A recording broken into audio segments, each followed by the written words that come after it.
50 కోట్ల రూపాయలని జిల్లాలకి ఈ రిలీఫ్ అండ్ రీహాబిలిటేషన్కి విడుదల చేయడం జరిగింది.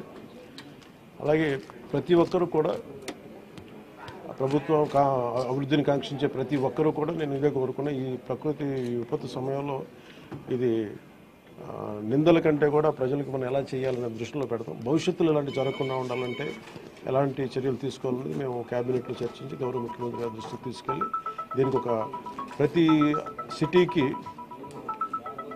సిటీకి ఒక మాస్టర్ ప్లాన్ తయారు చేయాలి. ఫ్లడ్ మేనేజ్మెంట్కి ఒక మాస్టర్ ప్లాన్ ఉండాలి. అందుకని నా దృష్టిలో పెడతాం భవిష్యత్తులో. Thank you.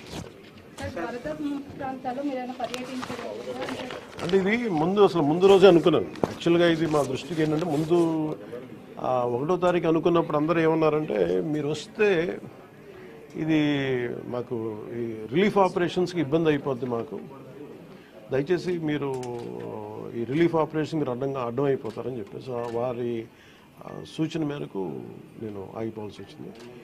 ఇప్పుడు కూడా ఒకసారి వాళ్ళ నిర్ణయం తీసుకొని వాళ్ళు టేక్ కాల్ వెళ్తే అది సహాయపడాలి, కానీ మళ్ళీ ఇంకొక కేయాటిక్ మీకు తెలుసు కదా, అందుకని దాన్ని దృష్టిలో పెట్టుకుని కొంచెం తటపాయిస్తున్నాను. అంత లేదు, కొంచెం ఇబ్బంది లేదంటే ముందంటే మెయిన్ అధికారులు పాపం గత 72 గంటల నుంచి వాళ్ళు నలిగిపోతారు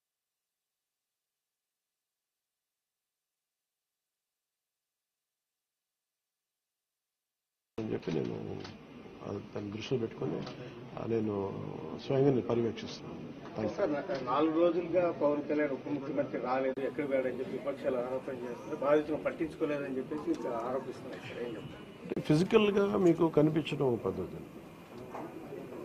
అంటే వాళ్ళు ఏమనుకుంటారంటే నేను బోట్ వేసుకొని రెస్క్యూ చేయడం కుదరదు కదా, బాధ్యతలు లేకుండా ఎందుకుంటాం. అది ఏంటంటే అనాలి కాబట్టి అంటమే తప్ప ఎంటైర్ మీరు చూస్తే మా పిఆర్ మెషినరీ, మన పిఆర్ పంచాయతీరాజ్ మెషినరీ మొత్తం ఎంటైర్ వర్క్ చేస్తాం మా సైడ్ నుంచి.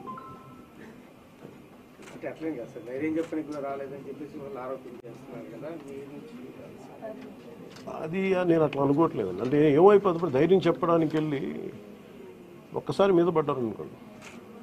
పరిస్థితులు ఎలా ఉంటాయంటే ఇప్పుడు నేను మొన్న పింఛా డ్యామ్కి దీనికి వెళ్ళాను. నేను వెళ్ళి సహాయ కార్యక్రమం అంటే నేను ఒక ప్రత్యేకమైన పరిస్థితుల్లో ఉన్నాను, అది మీరు అర్థం చేసుకోవాలి. ఇప్పుడు నేను వెళ్ళి కూర్చుంటే వెళ్ళిపోదని రెస్క్యూ ఆపరేషన్స్కి ఇబ్బంది కలగకూడదన్నది ఒకటే నన్ను ఆ సూచన ఒకటి నన్ను ఆపినాను, అంతమించి వేరే అనుకోలేదు.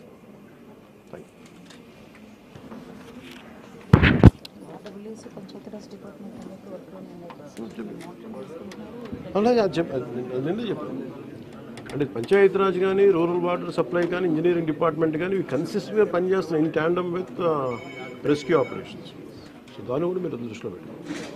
హైదరాబాద్ తరహాలో ఇక్కడ చెరువులు అవన్నీ కబ్జాలు అవుతున్నాయి కదా, వాటి విషయంగా ఏమైనా మీ గవర్నమెంట్ దృష్టి పెట్టింది?